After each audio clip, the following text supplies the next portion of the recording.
1. Исследования показали, что электрические средства для уничтожения насекомых рассеивают туман из частиц насекомых, вирусов и бактерий, содержащихся в насекомых, на расстояние до 2 метров вокруг себя. 2. Минус 40 градусов по Цельсию и минус 40 градусов по Фаренгейту. Одна и та же температура. 3.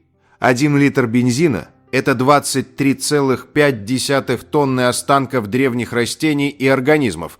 Именно из них, по мнению ученых, образовалась нефть. 4. У пассажиров, находящихся в хвостовой части самолета, примерно на 40% больше шансов выжить в авиакатастрофе, чем у тех, кто сидит в первых рядах. 5. Фрикадельки убегают через забор. Слышали такой вальс? Конечно, слышали, ведь это странное название подразумевает широко известный собачий вальс. У этого вальса, оказывается, есть множество разных названий. Блошиный вальс в Германии, Бельгии, Норвегии, Нидерландах. Кошачий марш в Болгарии. Кошачья полька в Финляндии. В Китае неожиданно марш воров. Еще более неожиданно отбивные котлеты во Франции и Польше. Ну и, наконец, вышеупомянутые фрикадельки в Дании. 6. Диета друзей. Так прозвали набор причудливых диет, на которых сидели актрисы, исполнявшие главные роли в сериале «Друзья» все 10 лет, пока шли съемки.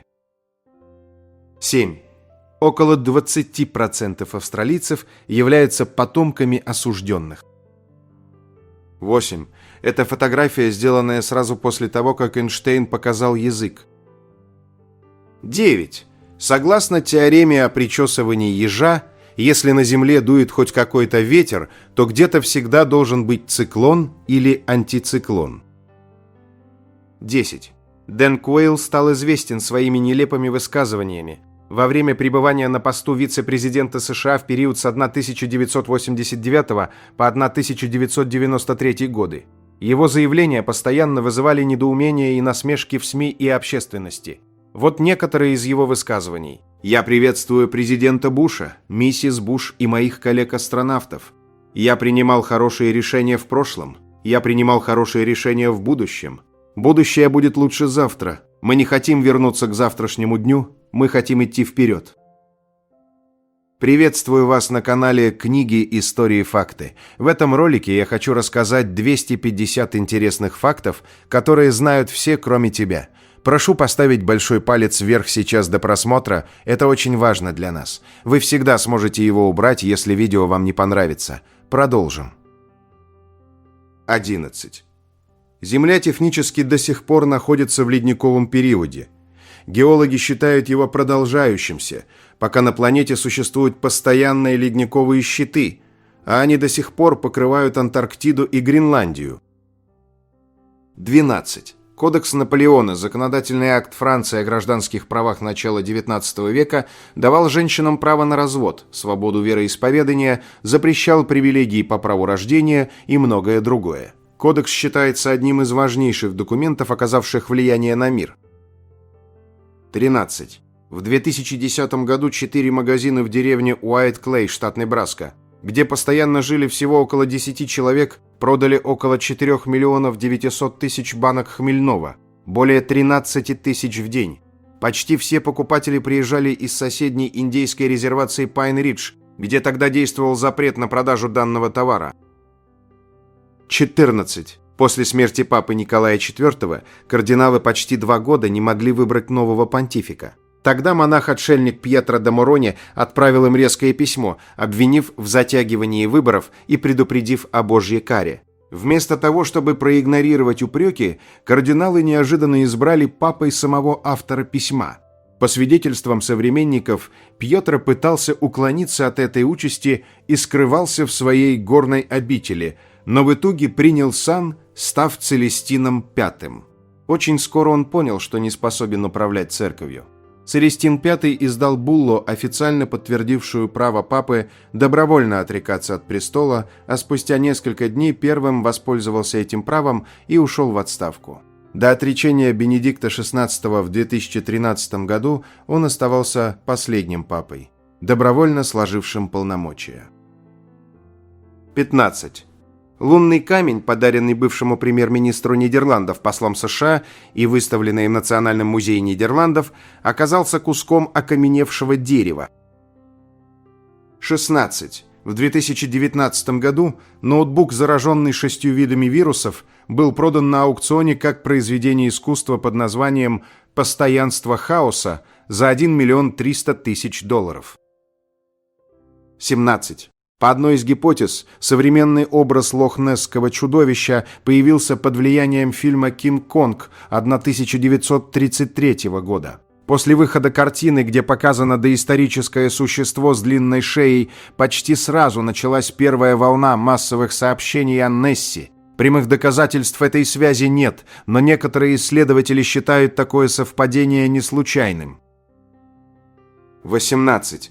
Люди во всем мире ежегодно тратят более 330 миллиардов долларов на лотереи. 19. Когда в 1950 году Ширли Темпл завершила кинокарьеру в возрасте 21 года, она обнаружила, что из примерно 3 200 000 долларов, заработанных за годы съемок, в ее трастовом фонде осталось всего 44 000. Деньгами управлял ее отец, который вложил большую часть состояния в неудачные инвестиции. Несмотря на потерю почти всего состояния, Темпл не стала судиться с родителями.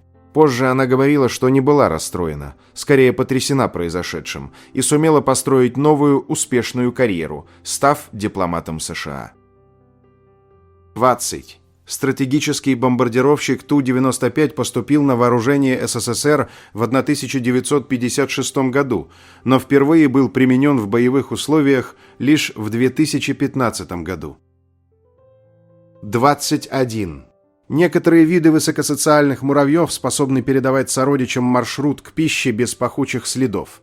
В экспериментах разведчик находил корм, возвращался в гнездо и серией касаний антеннами сообщал путь другим муравьям. Затем лабиринт заменяли новым, исключая возможность ориентироваться по запаху, но муравьи все равно находили корм.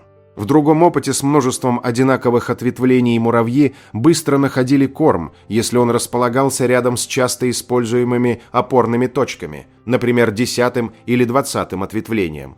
Исследователи предположили, что насекомые передавали маршрут, мысленно прибавляя или вычитая небольшие числа.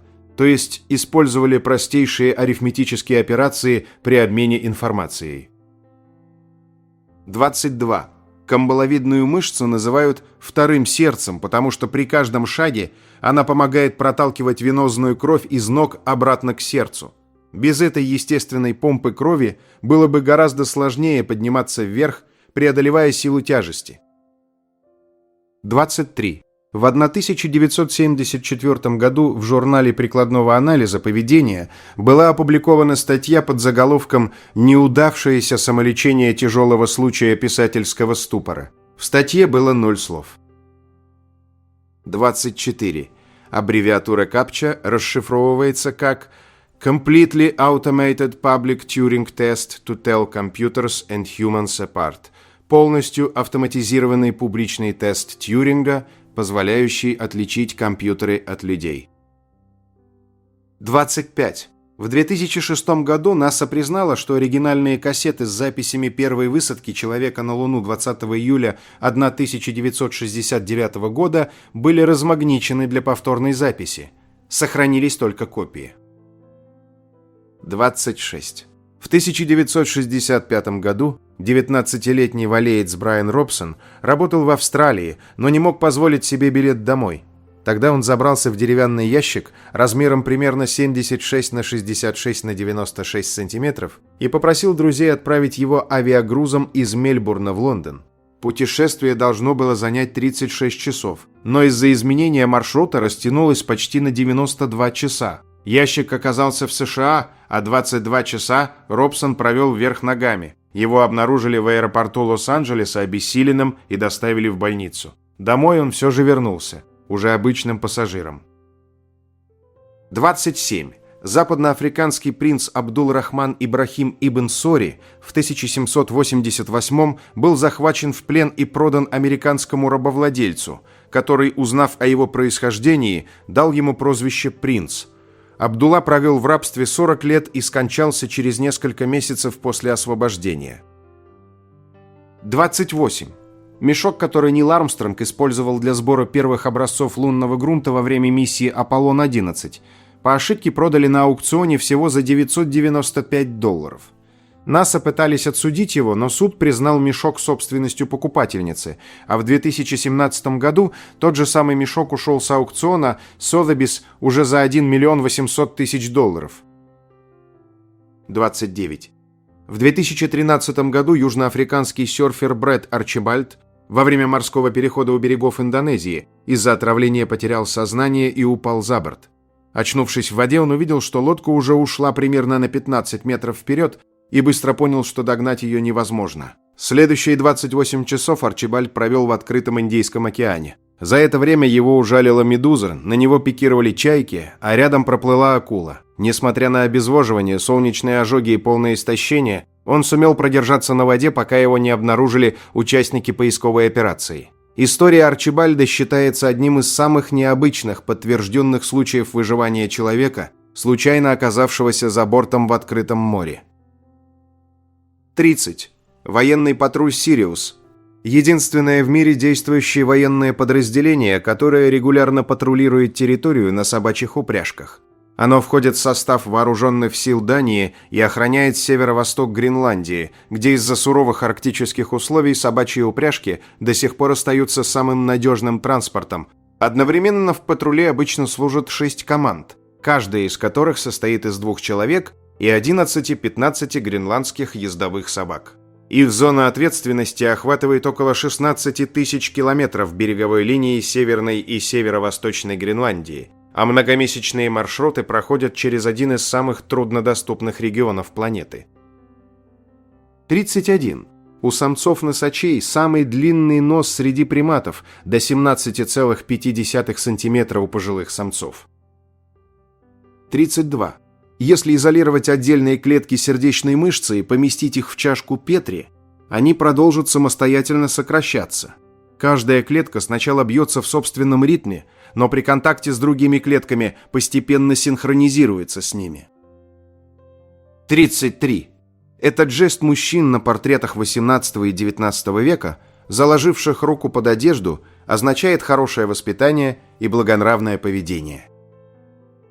34. Мужчинам требуется почти вдвое больше физической активности, чем женщинам, чтобы получить сопоставимое снижение риска сердечно-сосудистых заболеваний. 35. Человеческие зубы способны ощутить песчинку диаметром 0,01 мм.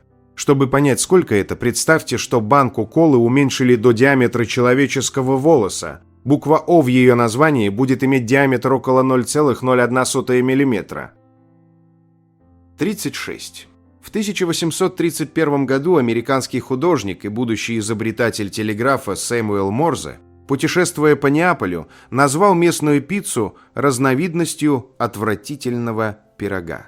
Он писал, что она была покрыта помидорами, мелкой рыбой и перцем и выглядела как кусок хлеба, только что вынутый из сточной канавы. 37. Согласно международной классификации, космическим называется полет, проходящий на высоте более 100 километров. Согласно классификации США, космический – это полет выше 50 миль, около 80,5 километра. А в России космическим считается орбитальный полет. 38. Одной из римских единиц массы был скрупул, около 1,14 грамма. Его использовали при взвешивании драгоценных металлов и позднее включили в оттекарскую систему мер. Хотя эта единица давно вышла из употребления, от латинского «scrupulus» произошло слово «скрупулезность», означающее исключительную точность и внимание к мелочам. 39. Французский мыслитель Жан-Жак Руссо, по собственным словам, сдал всех своих 5 детей в приют, чтобы они не мешали ему работать. 40. В 2024 году Уилл Даффи организовал поездку в Антарктиду для 24 сторонников плоской Земли, чтобы они своими глазами увидели полуночное солнце. Летом оно не заходит за горизонт целые сутки. Это явление несовместимо с классической моделью плоской Земли. Несколько участников признали, что ошибались, однако многие сторонники теории объявили увиденное подделкой или частью заговора и сохранили свои прежние взгляды. 41. Изначально туалетная бумага приобрела белый цвет не из эстетических соображений, а потому что производители, стремясь удалить из целлюлозы лигнин и сделать бумагу мягкой, стали использовать отбеливатель. Если бы они этого не делали, туалетная бумага была бы коричневой. 42. Саудовский художник Абдулаль-Шахри, известный под псевдонимом Шауиш, создал серию фотоколлажей, в которых помещал героев поп-культуры в реальные исторические фотографии. Одна из самых известных работ изображала магистра Йоду рядом с будущим королем Саудовской Аравии Фейсалом во время подписания устава ООН в 1945 году, когда Фейсал представлял свою страну на конференции в Сан-Франциско. В 2017 году этот коллаж по ошибке попал в школьный учебник обществознания. После того, как ошибку заметили, министр образования Ахмед Аль-Исса публично извинился, распорядился изъять тираж и напечатать исправленные учебники. Позднее были уволены заместитель министра, отвечавший за учебные программы, и сотрудники, согласовавшие издание. Сам художник заявил, что не знает, каким образом его работа оказалась в учебнике, и подчеркнул, что не хотел проявить неуважение к памяти короля Фейсала.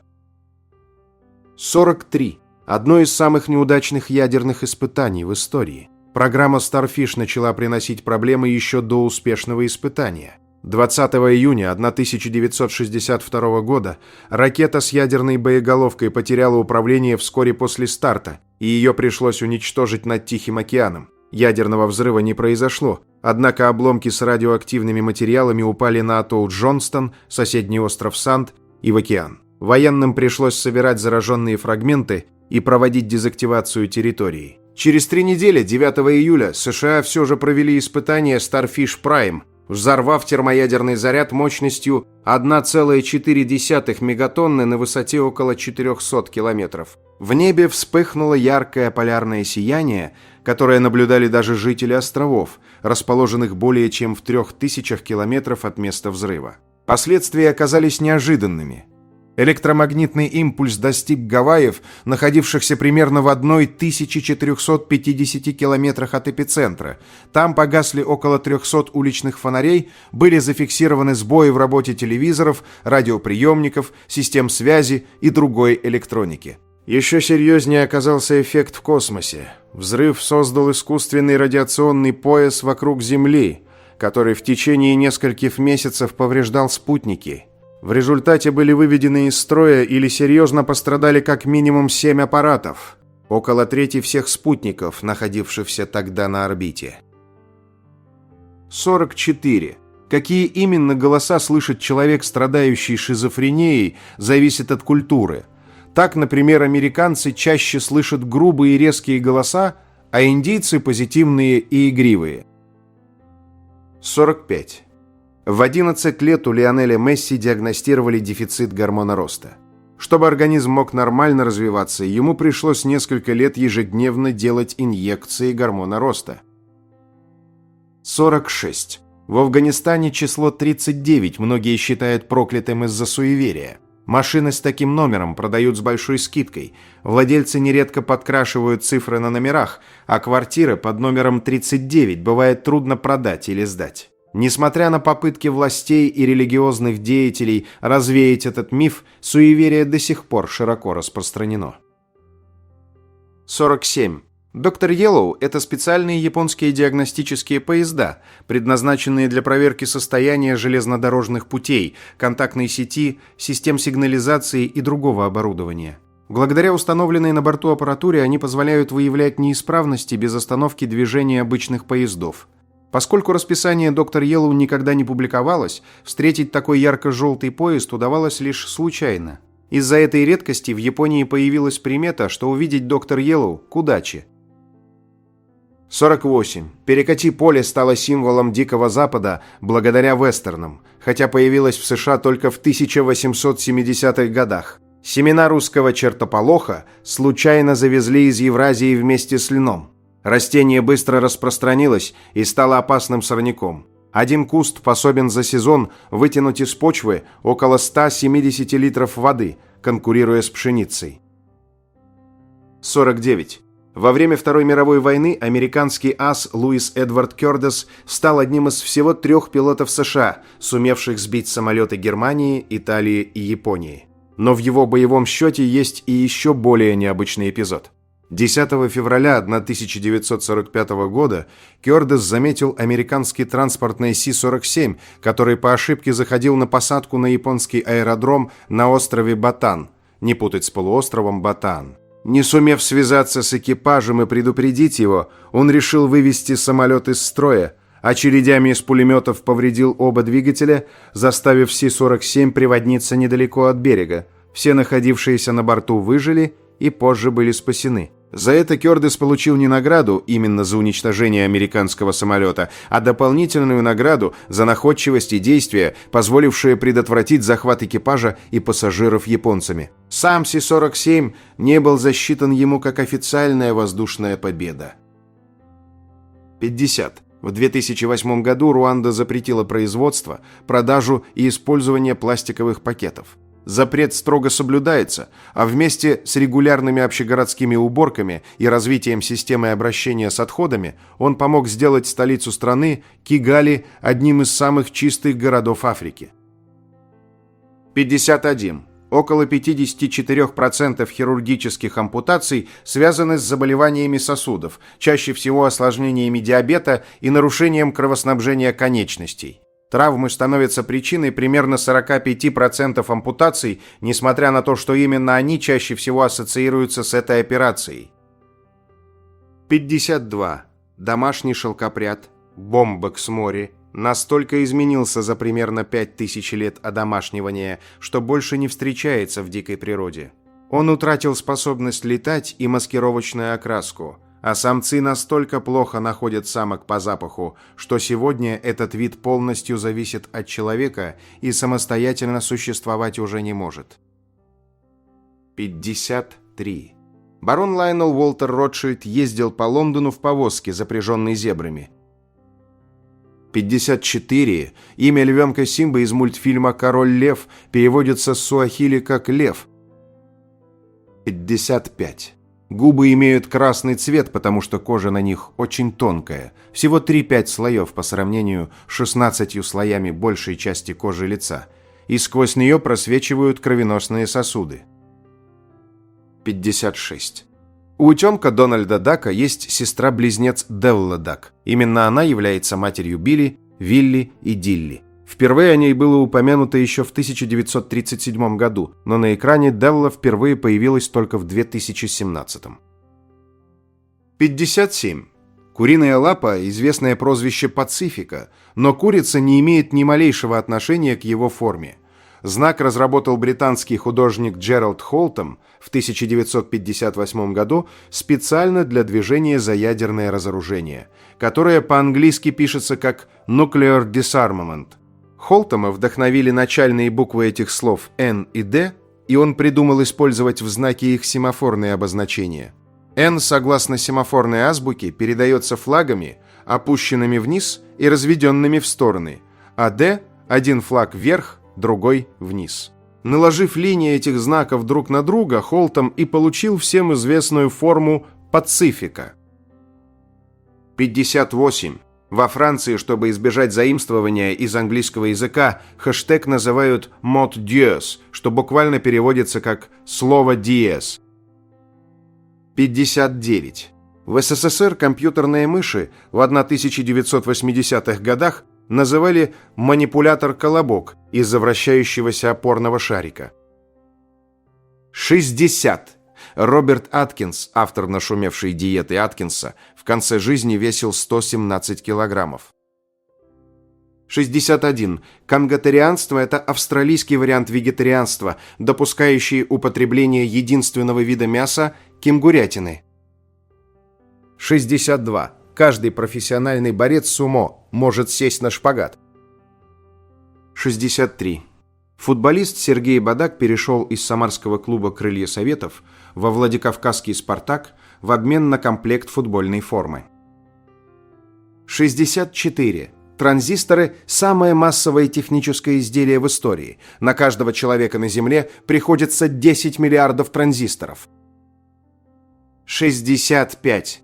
Имя доктора Ватсона всего 4 раза упоминается в произведениях Конан Дойла. 3 раза героя называют Джоном Ватсоном и 1 раз Джеймсом Ватсоном. 66. У растения Маркгравия ивания листья особой формы, работающие как отражатели. Они позволяют летучим мышам, которые опыляют растения, с легкостью найти его при помощи биосонара. 67. 54 миллиона лет назад анчоусы были крупными саблезубыми морскими хищниками. Они имели мощные асимметричные клыки и длину тела около метра. 68. Газон на футбольном поле стригут поочередно в противоположных направлениях, что делает его полосатым на вид. Косилка приминает траву по ходу движения, и та по-разному отражает свет.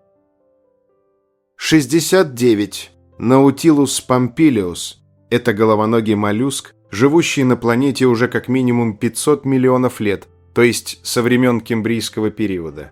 В те времена на Земле еще не существовало жизни на суше. 70. Обратный отсчет при запуске космических ракет звучит очень драматично, и это неудивительно, если знать, что придумали его в Голливуде. В 1929 году обратный отсчет впервые прозвучал в фильме «Женщина на Луне». 71. Яйцевые капсулы скатов похожи на мешочки, снабженные отростками, позволяющими прикреплять их ко дну. За странный вид их прозвали «кошельком русалки» и «кошельком дьявола». 72. Морковь для кроликов все равно, что конфеты для людей. Это лакомство можно давать им лишь время от времени, иначе может развиться ожирение. 73. Когда началась Вторая мировая война, британское правительство велело убрать все дорожные знаки в стране, чтобы в случае нападения фашистов усложнить им перемещение. 74. Одного из персонажей комиксов о людях X зовут Незабудка, Forget Me Not. Его суперсила заключается в том, что никто не может вспомнить, что он существует. 75. Это первая фотография, сделанная на телефон с камерой. На снимке только что родившаяся дочь разработчика и предпринимателя Филиппа Кана, 1997 год. 76. Провитамин – это вещество, которое в процессе усваивания организмом превращается в витамин. Например, бета-каротин, содержащийся в моркови, это провитамин А.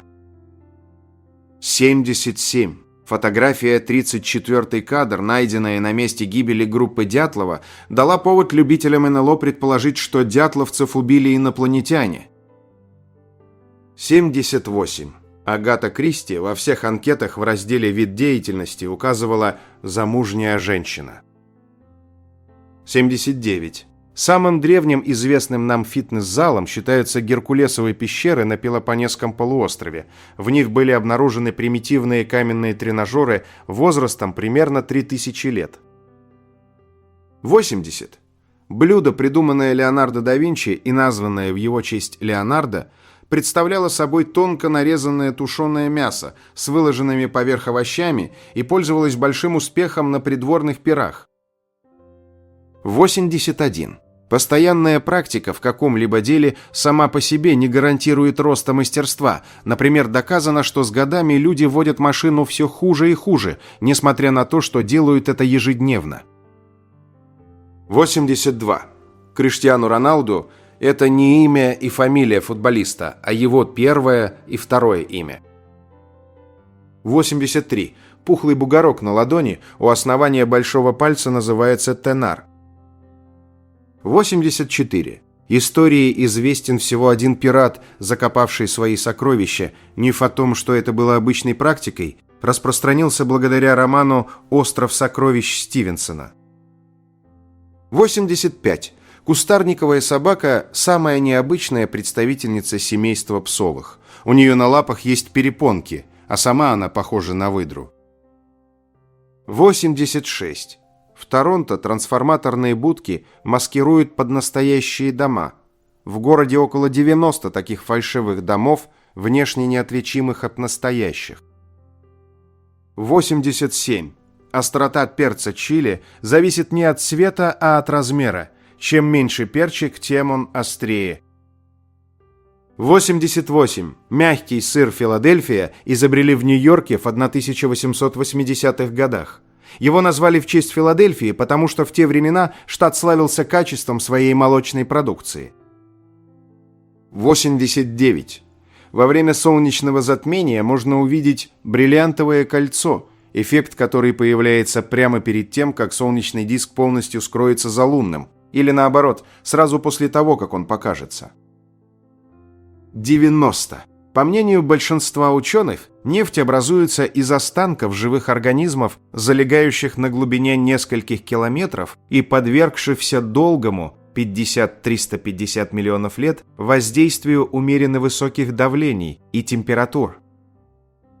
91. Больше всего кофе в мире пьют финны, более 12 килограммов в год, а второе и третье место занимают Норвегия и Исландия.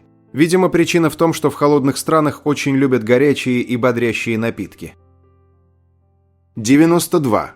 У желтых мангустов зрачок имеет прямоугольную форму и расположен горизонтально, благодаря чему мангусты имеют панорамное зрение. 93. Древние монгольские воины носили шелковые костюмы, так как стрела, попадая в шелк, не пробивает его, а вдавливает в рану. Это позволяет аккуратно извлечь стрелу, не потревожив рану.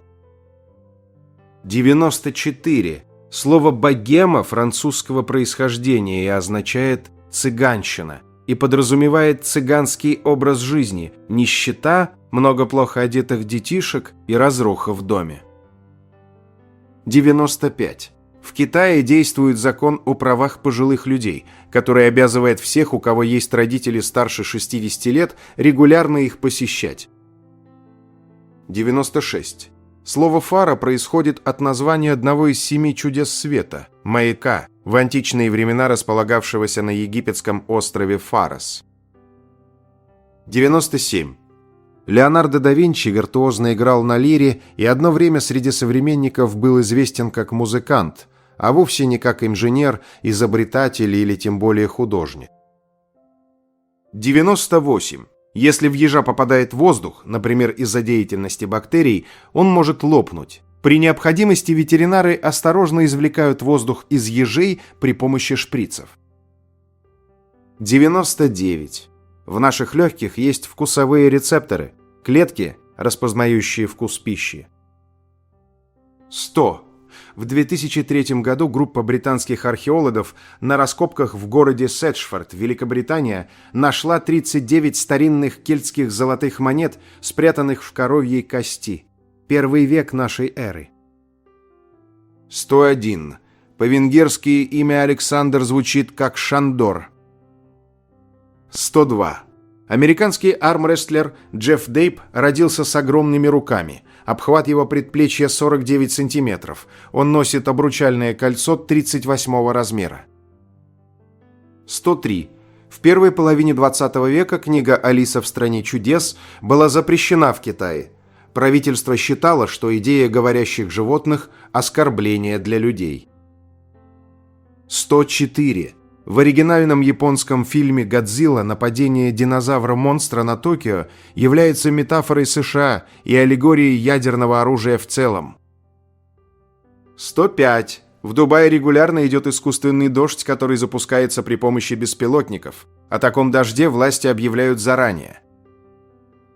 106. Согласно исследованию, люди, которые едят острую пищу почти каждый день, живут дольше, а также с меньшей вероятностью умирают от рака и сердечных заболеваний, чем те, кто ест ее редко. 107. Буркини – это разновидность купальника для мусульманских женщин, который закрывает все тело, за исключением лица, кистей рук и стоп. 108. Вуду – смесь христианства и гаитянских верований. В 1860 году Ватикан признал вуду разновидностью католичества. 109. В 2004 году 260 судов плавали под флагом Монголии, при том, что у Монголии нет флота, поскольку эта страна не имеет выхода к морю. Корабли, ходящие под монгольским флагом, чаще всего принадлежат пиратам и международным преступникам. 110. Белые медведи иногда зеленеют. Особенно часто это происходит при содержании в зоопарках, потому что в их шерсти заводятся микроскопические водоросли. 111. В Африке живет косматый ядовитый хомяк. Он обдирает кору ядовитого дерева, жует ее и смазывает шерсть слюной, чтобы защититься от хищников.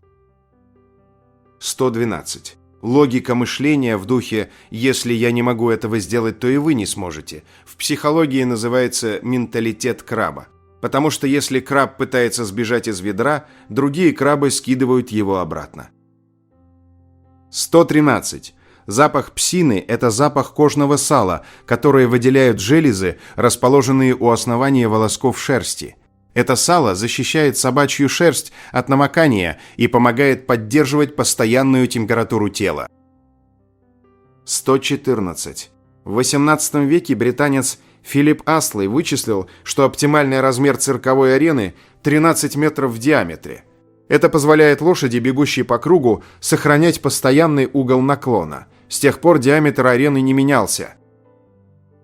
115. Религия сикхов не имеет иерархии, все исповедующие сикхизм равны между собой. 116. Модель 5 стадий горя – отрицание, гнев, торг, депрессия и принятие – в наше время считается устаревшей, неточной и бесполезной для описания психологических процессов, происходящих при скорби. 117. Америку назвали в честь Америго Веспуччи за то, что он первым догадался, что открытые Колумбом земли – это новый континент. Сам Колумб до конца жизни считал, что открыл всего-навсего новый путь в страны Востока. 118. Мокрицы – не насекомые, а ракообразные. Наравне с крабами, креветками, речными раками и бокоплавами они относятся к классу высших раков.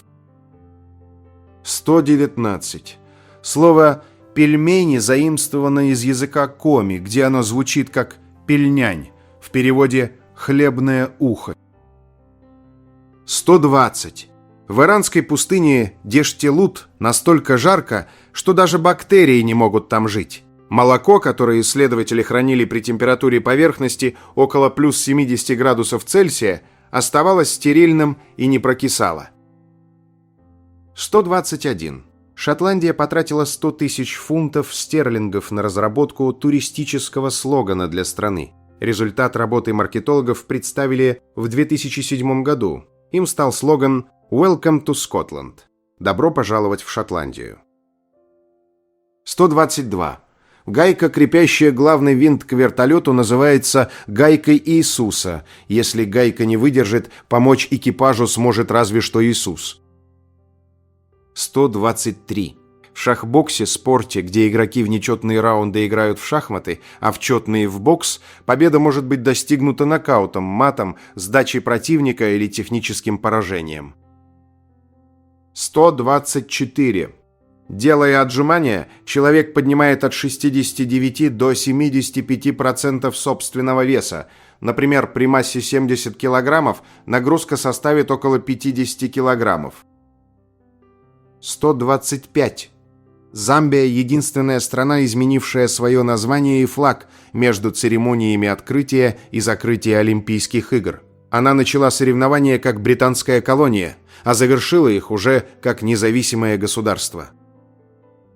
126. Аферист Энтони Жиньяк однажды убедил банк American Express выдать ему платиновую кредитку с лимитом $200 миллионов на имя настоящего саудовского принца, пригрозив, что если ему не дадут карту, это разозлит его отца, короля.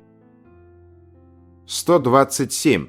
Древнеегипетский календарь состоял из 12 месяцев по 30 дней, а в конце года добавлялись еще 5 дней празднеств, и в итоге получалось ровно 365 дней. 128. В 20 веке люди использовали голубей с прикрепленными к ним крошечными камерами для аэрофотосъемки во время войн. 129. Слово «брак» в значении «женитьба» происходит от глагола «брать». Что же касается слова «брак» в значении «плохо сделано», то это слово пришло к нам из немецкого языка, где «брехен» – портить, а «брук» – недостаток. 130.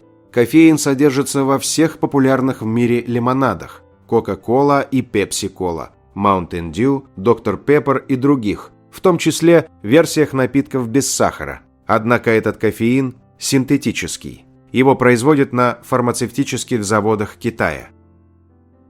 131. Когда тело Сальвадора Дали было эксгумировано через 28 лет после смерти художника, культовая форма его усов была абсолютно не повреждена. Усы сохранили классическую позицию на 10 из 10, прокомментировал секретарь фонда Дали Луис Пенюэлос. 132. Ганимед, самый большой спутник Солнечной системы, превышает размерами Меркурий. Ганимед мог бы считаться планетой, если бы вращался вокруг Солнца, а не вокруг Юпитера. 133.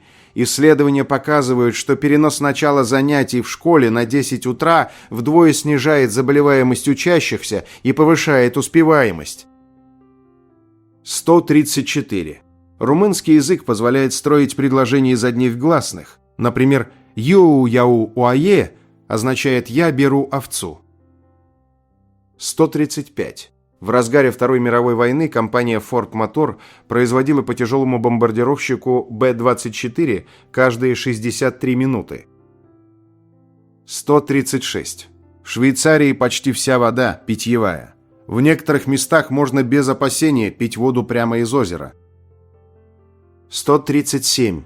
Темп роста гривы у львов в основном контролируется тестостероном. Однако несколько лет назад в национальном парке Ботсваны были обнаружены 5 гривастых львиц.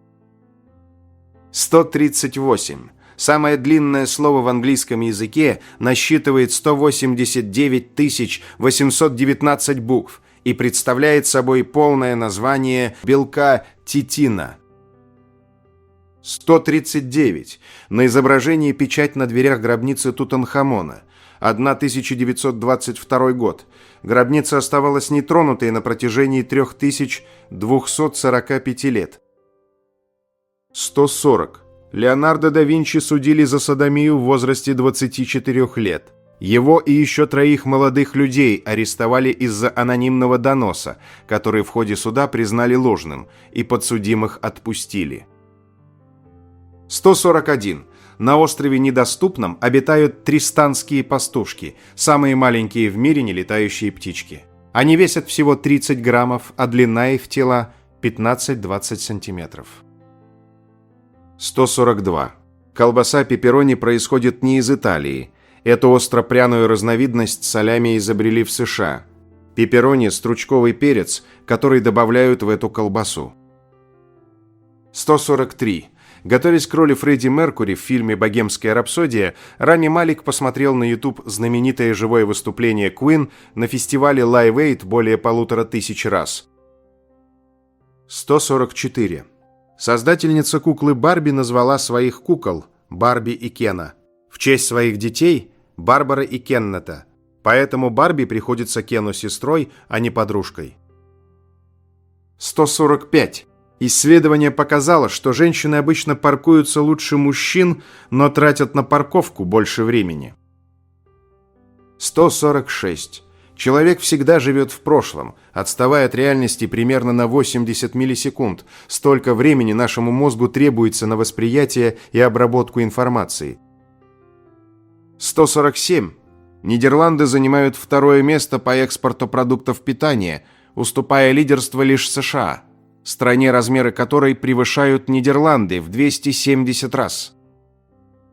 148. В Австралии 10 685 пляжей. Если вы будете посещать по одному пляжу в день, их хватит на 29 лет. 149.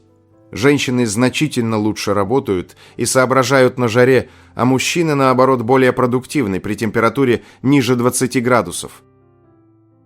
150. Книжный червь – это общее название насекомых, способных поедать книги.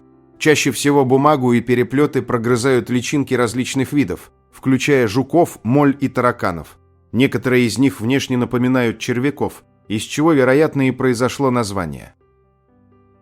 151. Существует наука, занимающаяся изучением флагов, знамен, вымпелов и тому подобное. Вексиллология. 152. Регулярная уборка с применением средств бытовой химии повышает риск развития болезней дыхательных путей на 43%. 153. Чукча переводится как «богатый оленями». Так было принято называть самых богатых представителей племени, а свой народ чукчи называли луоровитланами, что переводится как «истинные люди». 154. В языке суахили всего 3 цвета имеют собственное название. Неюси – черный, неопи – белый и неекунду – красный. Все остальные цвета описываются в сравнении, например, цвет листьев или цвет пепла. 155. Брат Александра Пушкина Лев Пушкин обладал феноменальной памятью. Когда поэт потерял в поездке 5 главу недописанного на тот момент Евгения Онегина, Лев Сергеевич просто записал ее по памяти на 3 листах и послал брату. 156. Ученые смогли выделить 25, так сказать, слов, при помощи которых гиббоны общаются друг с другом. Из этих слов они способны составлять простые предложения. 157. В России яйца принято красить только на Пасху, а в Швейцарии их красят круглый год, просто для удовольствия. 158. Муравей может поднять груз приблизительно в 100 раз тяжелее собственного веса. 159. Желудки стервятников вырабатывают настолько ядреную кислоту, что способны переваривать даже бактерии сибирской язвы. 160. Из-за ошибки в переводе Библии Моисея раньше часто изображали рогатым.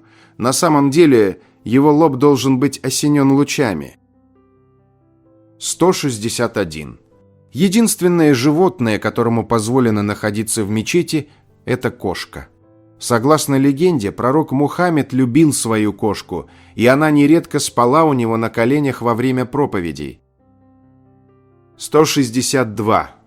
В 301 году армянский царь Тиридат III объявил христианство государственной религией. Армения стала первым государством, принявшим христианство. 163. В Тибете чай пьют с солью и маслом, изготовленным из молока яка. Такой чай бодрит, утоляет жажду и восстанавливает силы, но на вкус он просто омерзителен, говорят туристы, которым довелось его попробовать. 164. Ветеринары утверждают, что самый безопасный способ приласкать незнакомую вам собаку – потрепать под подбородком. Прикосновение к макушке головы пес может расценить как попытку доминирования и попытаться укусить руку. 165. Мужчин в балете называют артистами балета, а первые танцовщики именуются премьерами.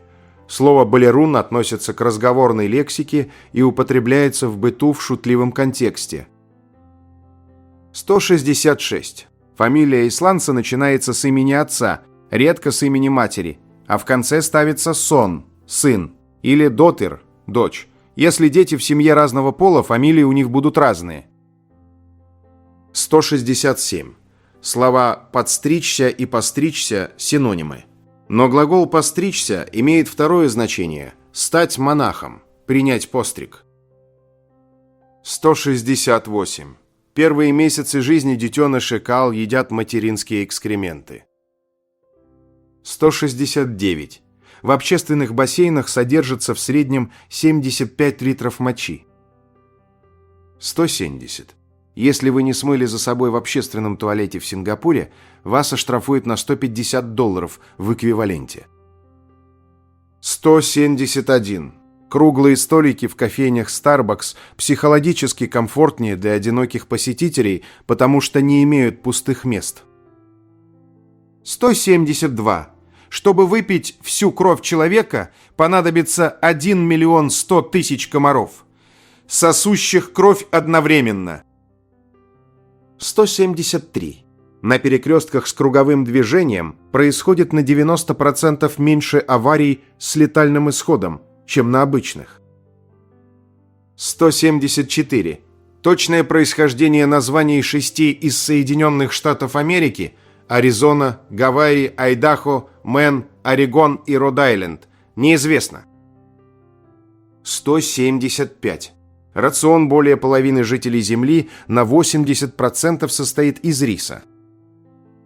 176. Хатика – собаку, прославившуюся тем, что многие годы ждала своего умершего хозяина, после смерти превратили в чучело и поместили в музей.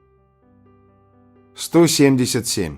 Кошачий язык покрыт мини-коготками, крошечными крючками, состоящими из того же белка, что и когти – кератина. Поэтому язык такой шершавый. 178. Крупнейший известный одноклеточный организм на Земле может достигать 3 метров в длину.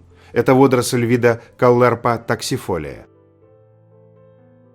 179. Компания Yahoo в 2013 году купила сервис для ведения блогов Tumblr за $1 миллиард 100 миллионов долларов, а в 2019 году продала его всего за $3 миллиона.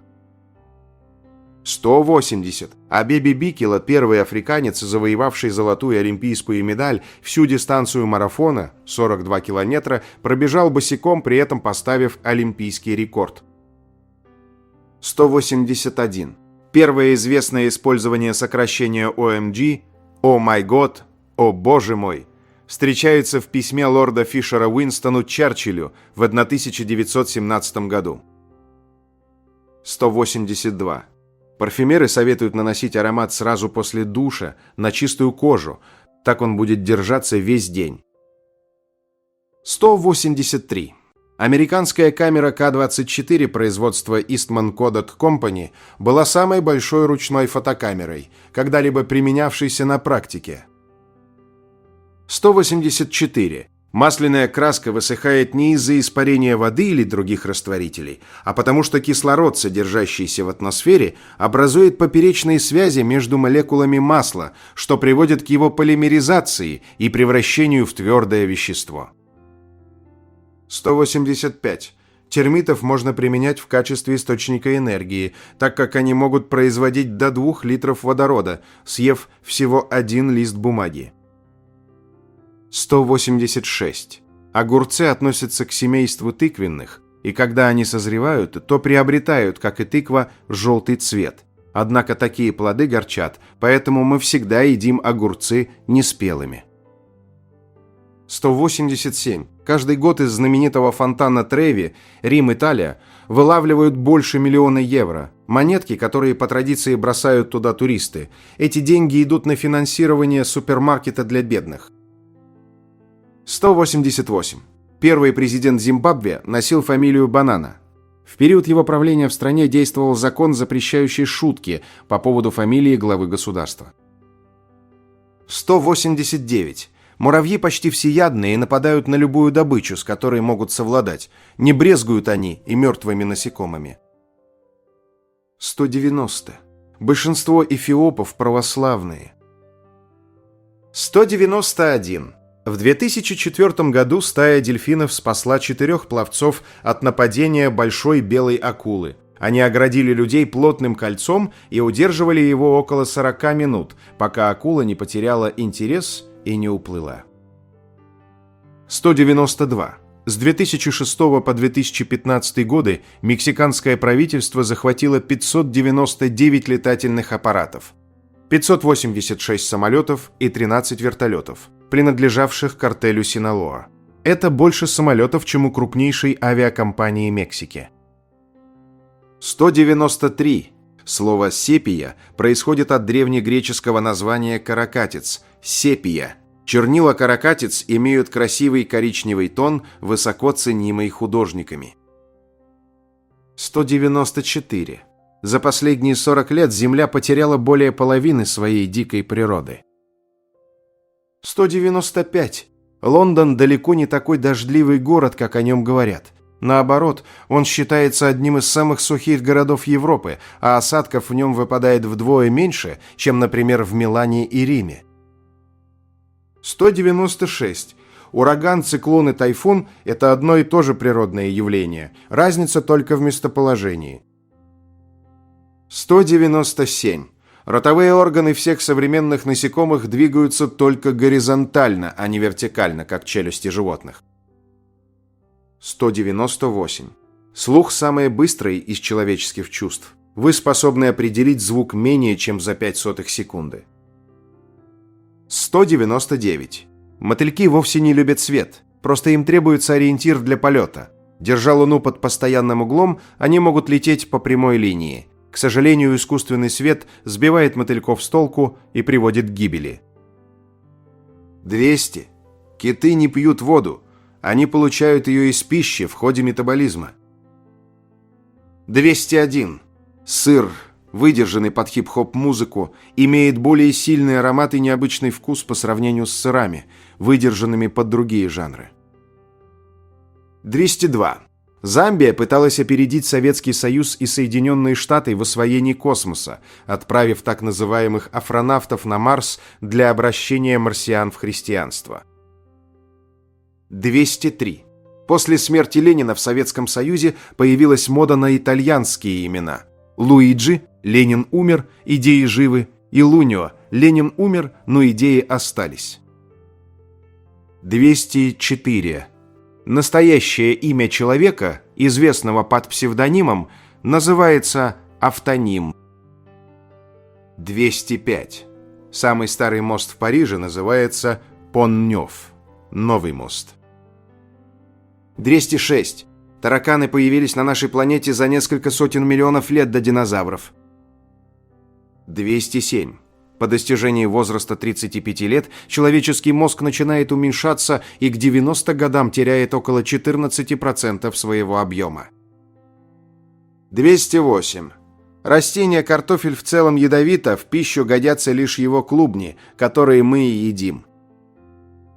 209. ABCDE произносится как Эпсиди, настоящее имя. В период с 1990 по 2017 год в США этим именем названы 373 девочки. 210. Римские бюсты иногда имели съемные волосы, чтобы хозяин мог обновить бюсту прическу, если прежняя вышла из моды.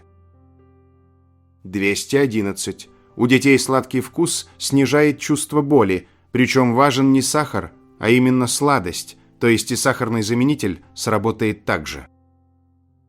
212.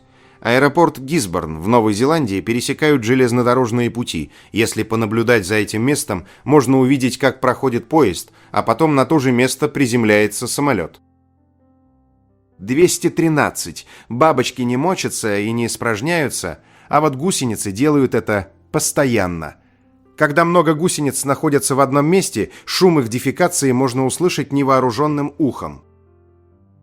214. Крокодилы меняют зубы до 80 раз за жизнь, поэтому крокодилии зубы всегда крепкие. 215. Рэперы Post Malone и Childish Gambino придумали свои псевдонимы при помощи онлайн-генераторов рэп-имен. 216. Сократ был учителем Платона. Платон был учителем Аристотеля, а Аристотель был учителем Александра Македонского. 217. Во Франции действует закон, запрещающий магазинам выбрасывать продукты. Продукты, срок годности которых не истек, должны быть пожертвованы на благотворительность. 218. Если посолить ананас, он станет слаще. 219. Рост высочайшего жирафа в мире 5,7 метра. Этот жираф, самец по имени Форест, содержится в зоопарке города Бирва. 220. Норвежцы тратят всего 3% от своего нефтяного фонда в год. Остальное сберегается для будущих поколений. 221.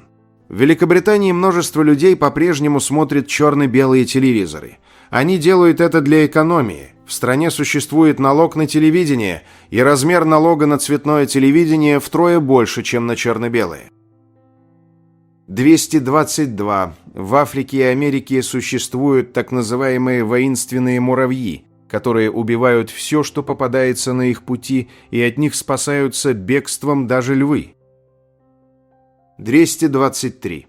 Тамба-арт – картины на рисовых полях.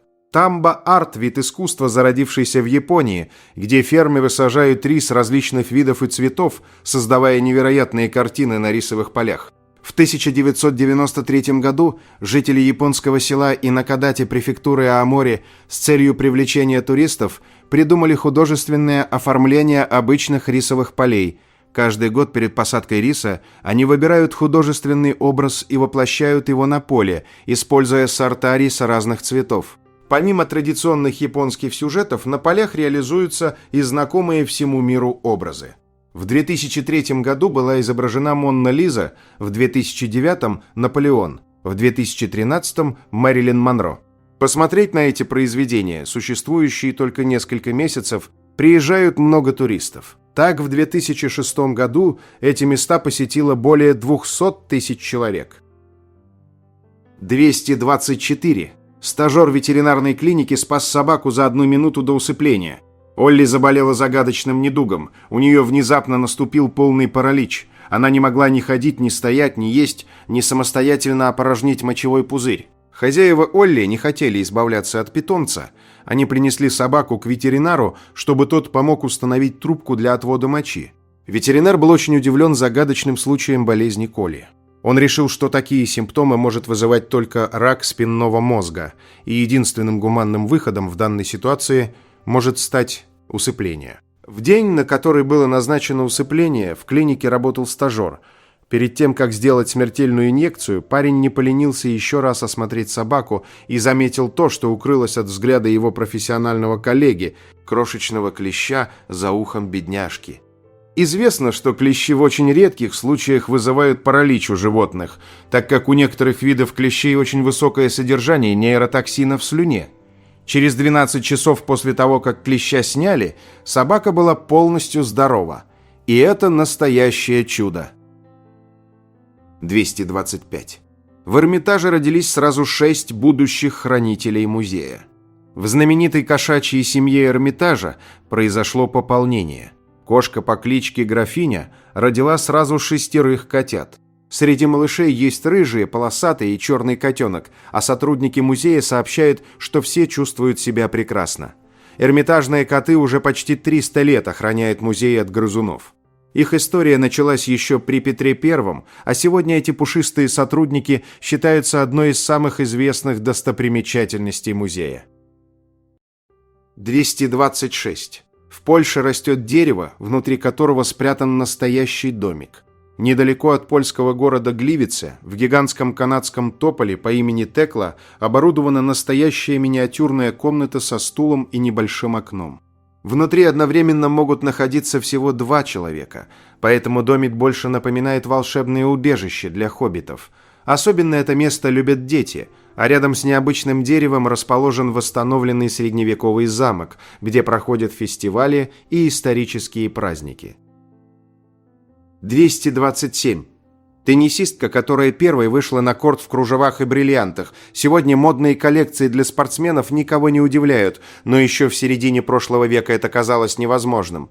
Итальянская теннисистка Леа Периколи первой превратила спортивную форму в настоящее произведение искусства. Благодаря знаменитому дизайнеру Теду Тинлингу она выходила на корт в платьях с кружевом, бантами, перьями и даже бриллиантами, нарушая строгие традиции тенниса. Ее называли божественной, не только за спортивные достижения, но и за смелость быть собой. Именно Периколи считается одной из тех, кто навсегда изменил представление о женском спортивном стиле. 228. Губка Боб поселился на улицах Шанхая. Шанхай на время превратился в настоящий бикини-боттом. По всему городу появились яркие арт-объекты с Губкой Бобом, Патриком и другими героями легендарного мультсериала. Масштабная выставка Bikini Bottom Buddies проходит под открытым небом, поэтому встретить любимых персонажей можно прямо во время прогулки по улицам мегаполиса. А вы хотели бы видеть такое в своем городе? 229. Эти бездомные малыши продолжают обниматься даже после того, как их спасли. 2 беззащитных щенка бродили по улицам Хошимина. Всем было плевать на них, пока малыши не попались на глаза монахам из буддийского храма. Монахи, взявшие собачек на попечение, говорят, что не могут представить, что им довелось пережить на улице. Даже сейчас, когда щенки немного пообвыклись в стенах нового дома, они продолжают жаться друг к другу. Старший из двух бродяжек сам еще малыш. Однако он нежно обнимает и защищает второго щеночка, еще более хлипкого и слабого. 230. Работа без перерывов может серьезно навредить вашему здоровью.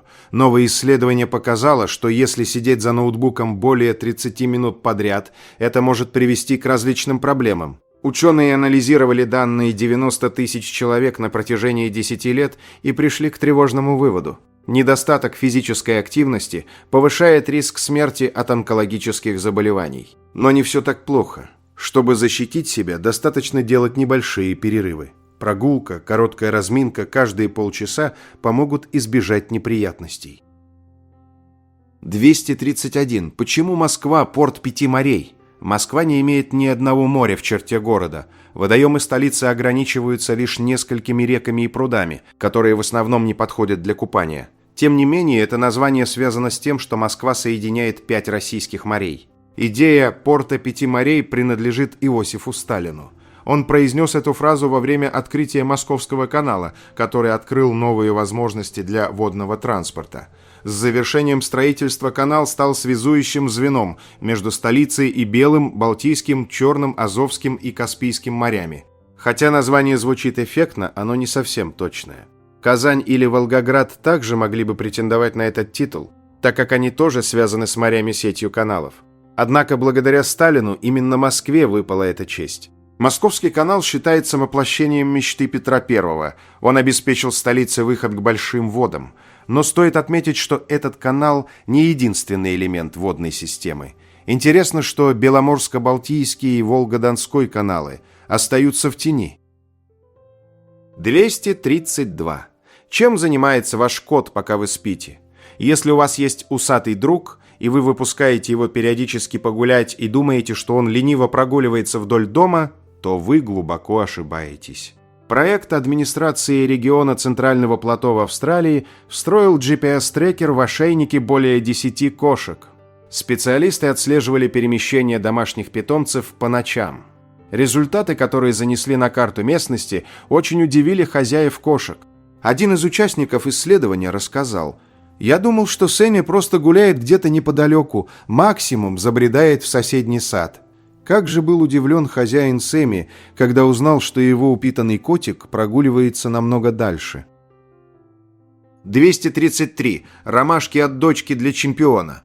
В 1989 году во время тренировки Наполи произошло трогательное событие, которое до сих пор вспоминают поклонники футбола. Маленькая дочь Диего Марадоны, Дальма, выбежала на поле и аккуратно вставила несколько полевых ромашек в гетры своего знаменитого отца. Вместо того, чтобы убрать цветы, Марадона продолжил тренировку именно так, с ромашками в форме. Этот простой жест стал символом того, что даже величайшие спортсмены прежде всего остаются любящими родителями. Спустя годы Дальма посвятила этому воспоминанию песню под названием «Ромашки». 234. Голова Ленина размером с пятиэтажку. В Кыргызстане есть место, которое одновременно удивляет и немного пугает. На вершине Кировской плотины уже почти полвека возвышается гигантская голова Ленина. Монумент напоминает о грандиозных советских стройках и эпохе, когда идеология была буквально высечена в бетоне. Рядом сохранился огромный горельеф, рассказывающий историю жизни советской Киргизии. А вы видели это своими глазами? 235. Москвичка месяц питалась только шаурмой. Девушка решила провести необычный эксперимент и целый месяц ела только шаурму. До и после челленджа она сдала анализы крови и измерила параметры фигуры. Результаты оказались неожиданными. Талия стала меньше на 4 сантиметра, снизился уровень холестерина, а показатели глюкозы пришли в норму. Впрочем, врачи отмечают, что такой эффект мог зависеть от состава конкретной шаурмы и особенностей организма, поэтому воспринимать эксперимент как руководство к действию точно не стоит. 236. Одна записка на машине спасла целую кошачью семью. В Балашихе бездомная кошка выбрала необычное место для своего укрытия. Она спрятала новорожденных котят прямо под припаркованным автомобилем. Прохожие, которые их заметили, оставили водителю записку с просьбой не заводить машину. Благодаря их внимательности малышей удалось безопасно достать и перенести в коробку. Сейчас котята живут возле местного кафе, где о них заботятся местные жители, и ждут людей, которые подарят им настоящий дом. 237. Лисья нора – это вовсе не обычная яма, а хорошо продуманный подземный дом, почти как туристический лагерь, только без вечных поисков места, где поставить палатку. У норы обычно несколько входов. Главный служит для повседневных, так сказать, выходов в город, а запасной – на случай, если незваные гости окажутся слишком настойчивыми. Из входа тянется длинный тоннель, который приводит в просторную гнездовую камеру. Здесь мама лиса растит лисят, пока снаружи шумит лес. Рядом нередко находится отдельная кладовая с запасами добычи и даже специальное помещение для отходов. Да-да, у лис с гигиеной все серьезно. Опытные туристы знают, что хороший лагерь начинается с порядка. Пока мама заботится о малышах, папа приносит еду и следит, чтобы вокруг норы не появлялись опасные соседи. Такая продуманная система помогает лисьей семье спокойно пережить первые месяцы жизни лисят. А когда малыши окрепнут, приходит время выбираться наружу и осваивать большой лес, уже без родительского сопровождения. 238. Галка – это тот самый случай, когда за скромным черно-серым фасадом скрывается один из самых острых умов в мире пернатых. Первое, что бросается в глаза при близком знакомстве – это их светло-голубые или почти белые глаза. В мире птиц это редкость. Галки – убежденные моногамы. Они выбирают пару один раз и на всю жизнь.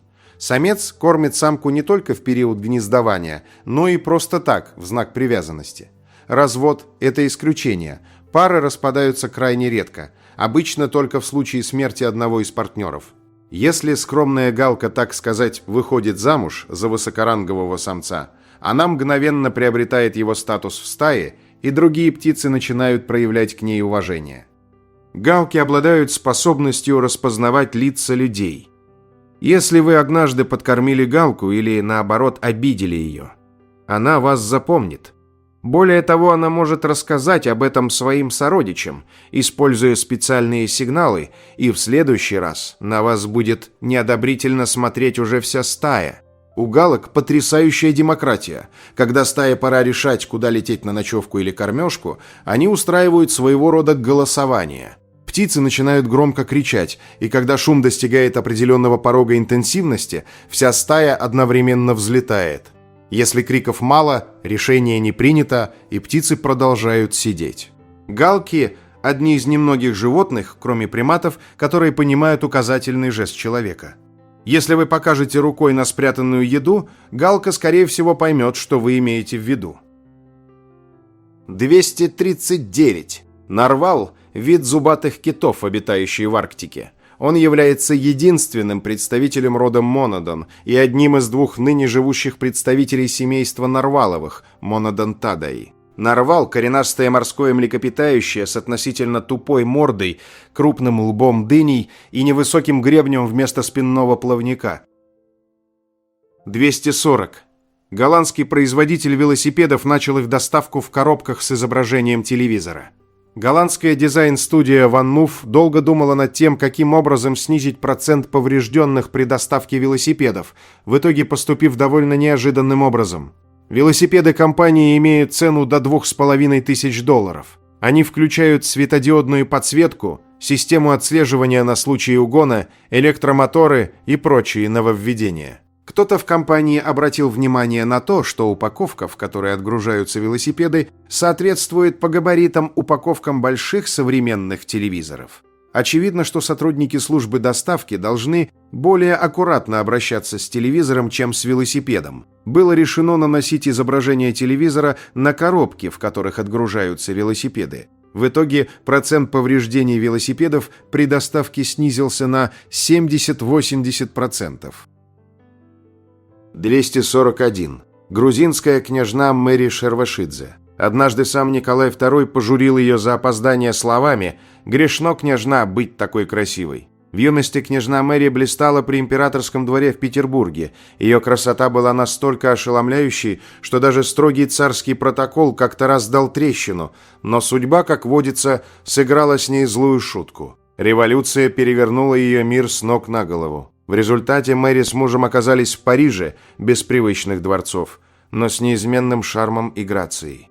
И вот тут начинается ее второй акт. Княжна становится моделью в модном доме Коко Шанель. Казалось бы, что общего между дворцовыми балами и подиумами.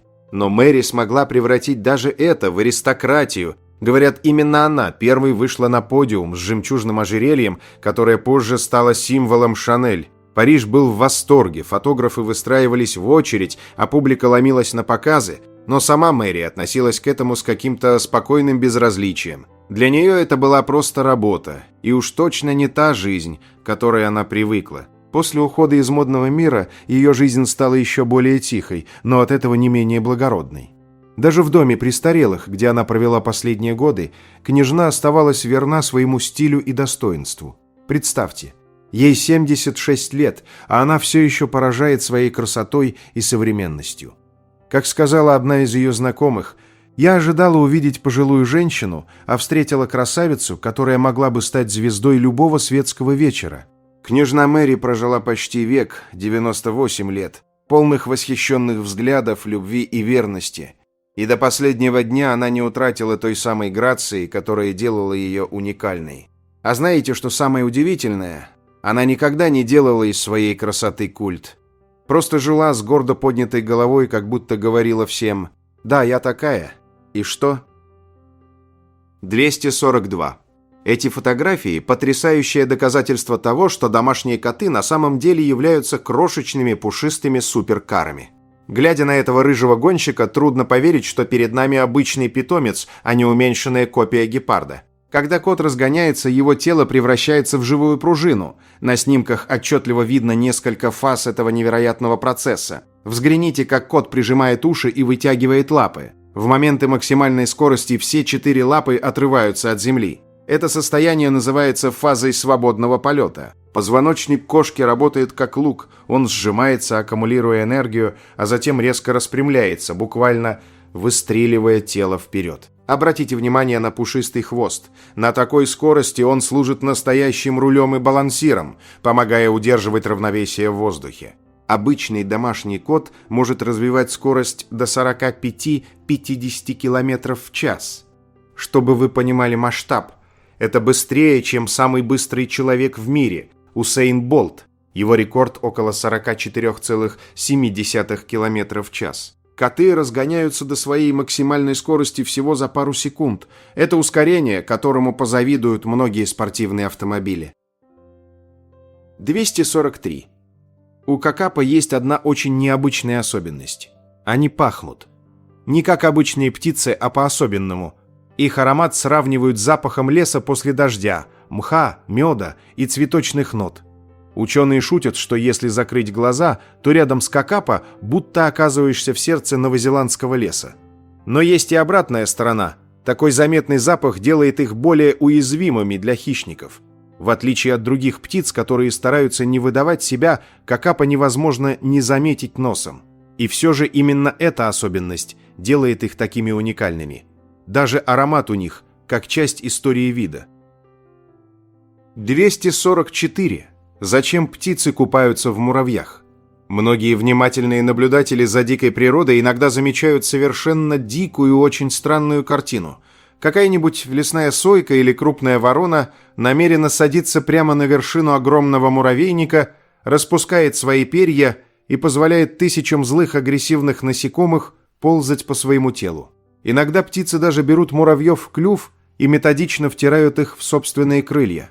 Со стороны это выглядит как весьма изощренное добровольное наказание. Биологи называют этот странный процесс муравлением, и он имеет жизненно важное значение для здоровья пернатых. Дело в том, что густые птичьи перья являются идеальным теплым домом для целой армии микроскопических паразитов.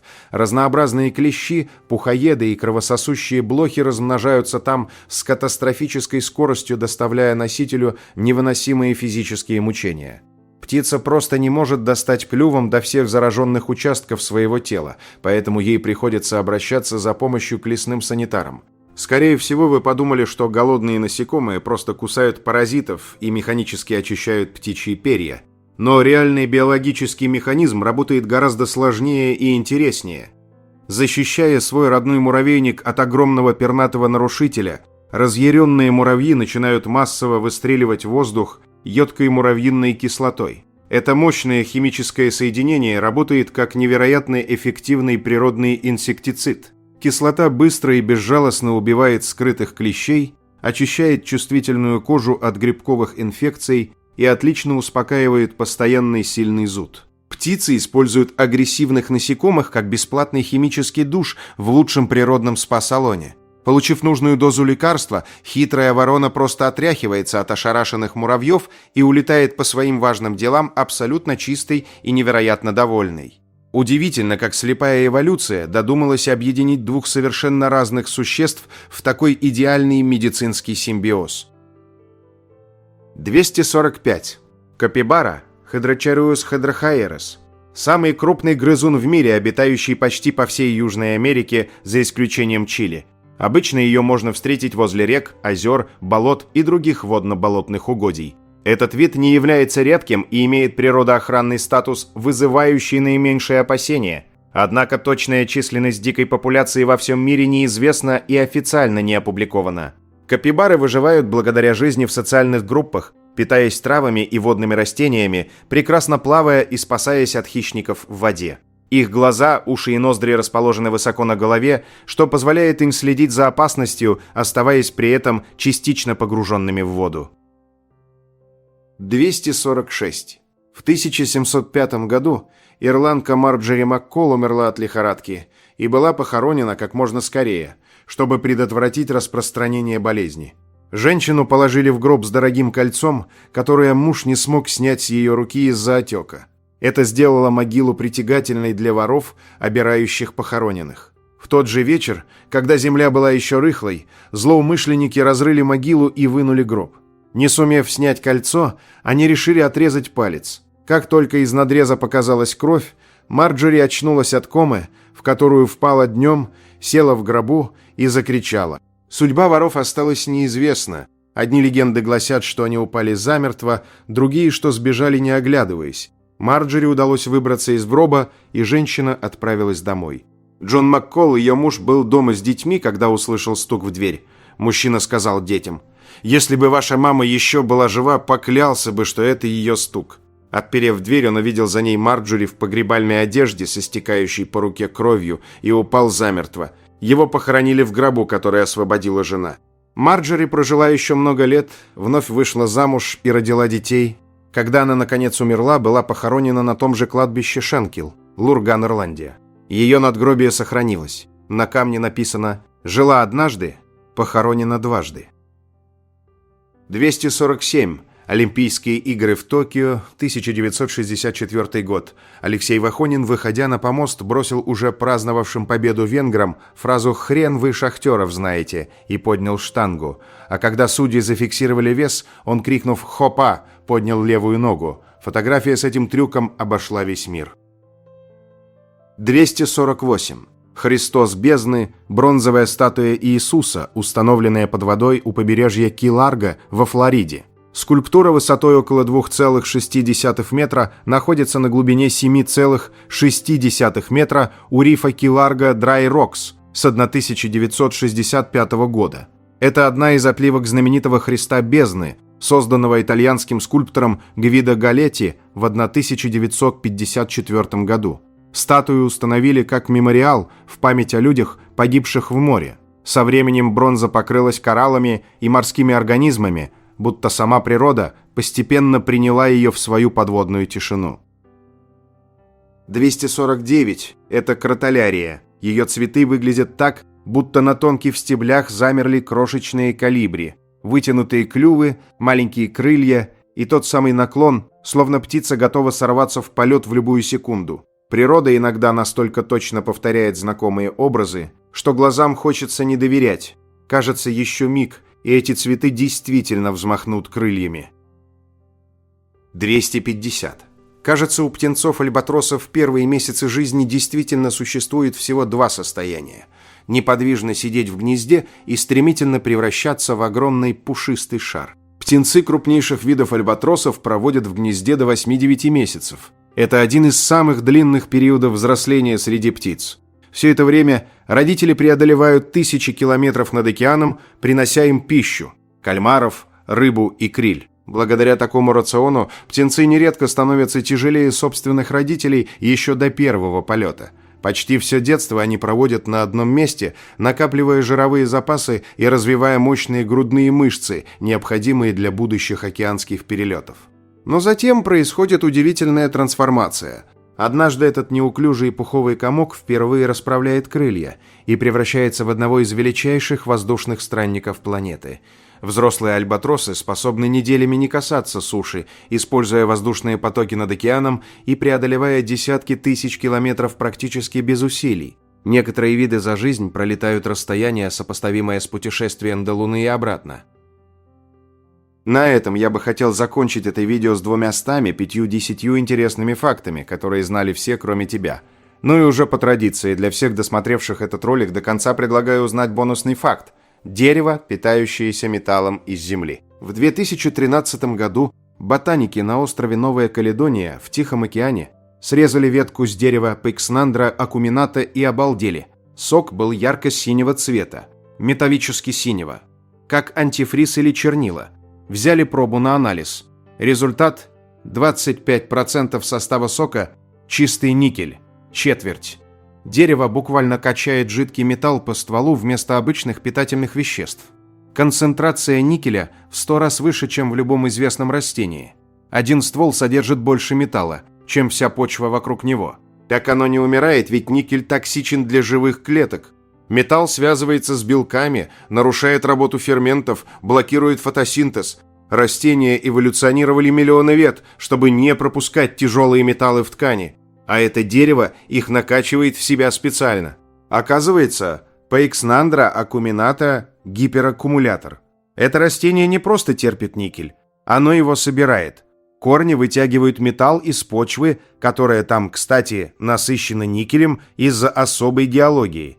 И вместо того, чтобы блокировать транспорт в ствол, дерево закачивает его в сок и хранит в вакуолях клеток, специальных изолированных отсеках.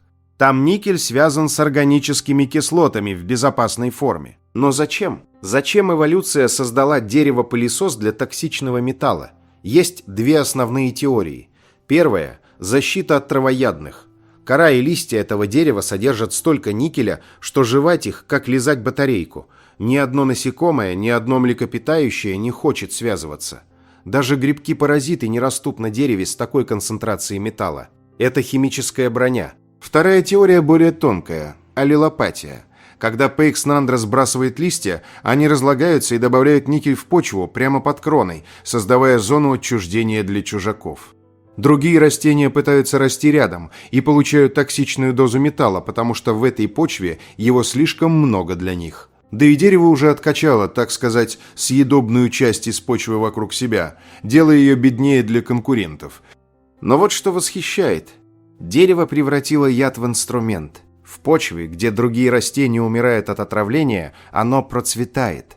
Это как если бы человек научился питаться радиацией или пить серную кислоту для здоровья. Полная инверсия нормальной биологии. Когда новость об открытии вышла в научные журналы, сразу появились желающие использовать дерево коммерчески. Концепция фитомайнинга – выращивать такие деревья на загрязненных никелем почвах. А таких полно возле шахт и заводов. Потом спиливать, сжигать, извлекать металл из золы.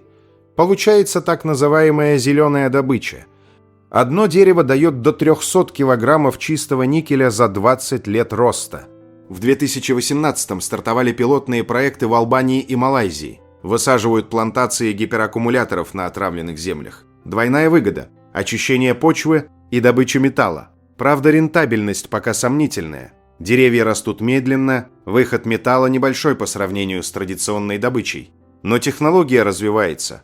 Однако есть и темная сторона. Pyxnandra acuminata растет только на Новой Каледонии, причем в очень ограниченном ареале. Эндемик. Вид под угрозой исчезновения из-за вырубки лесов и добычи полезных ископаемых. Ирония. Люди роют землю за никелем, уничтожая дерево, которое само его накапливает. Осталось меньше 5000 взрослых деревьев. Ботаник, который изучал это дерево 15 лет, сказал в интервью: «Когда срезаешь ветку и видишь синий сок, это шок каждый раз. Как будто дерево истекает инопланетной кровью. Напоминание, что природа экспериментирует с химией гораздо изощреннее любой лаборатории. Мы только-только начинаем понимать, насколько странной может быть жизнь даже здесь, на Земле. И правда, мы привыкли думать о деревьях как о чем-то базовом, понятном. Корни, ствол, листья, фотосинтез. Но вот дерево с металлической кровью, что еще там растет в каких-нибудь забытых уголках планеты? Растение, производящее алюминий, трава, концентрирующая золото. Ведь Пейкснандра нашли только потому, что кто-то случайно срезал ветку и заметил синий сок. Сколько других химических чудес прячутся в тропических лесах, которые вырубают быстрее, чем мы успеваем их изучить. Эволюция на этом острове пошла путем, который кажется нам нелогичным. Накачивать себя ядом для защиты. Но это работает уже миллионы лет. Дерево процветает. А мы со всей нашей технологией только в 2013 году решили посмотреть на него внимательно. И теперь, естественно, думаем, как его использовать, а не как сохранить. Классика человечества. Нашли дерево с синей металлической кровью. И первая мысль: а можно ли на этом заработать? Остается надеяться, что мы не срубим последнее из них, прежде чем поймем все, что оно может рассказать о границах возможного для живого организма. Вот такими у нас получились 250 интересных фактов, которые знаешь теперь и ты. На экране несколько самых интересных, популярных, полезных и остроумных комментариев, которые зрители оставляли к предыдущему нашему ролику.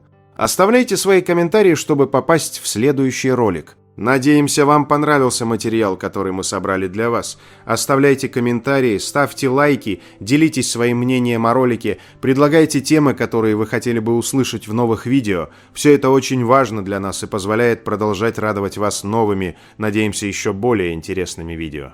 Отдельно хочу поблагодарить всех поддержавших наш канал материально зрителей в это непростое время. Их имена вы можете увидеть на экране вашего устройства прямо сейчас и в описании ролика. Благодарю за просмотр этого видео и прошу подписаться на канал «Книги, истории, факты», поставить большой палец вверх, нажать на колокольчик и выбрать «Все уведомления». Вам наверняка понравится. Я расскажу еще много интересного и познавательного. Прошу при возможности помочь каналу, заглянув в описание этого видео, и поддержать любым удобным способом. Ваши комментарии, лайки и то, что вы делитесь нашими видео в самых разных социальных сетях и мессенджерах, помогают развитию нашего канала и позволяют понять, что прилагаемые нами усилия не напрасны.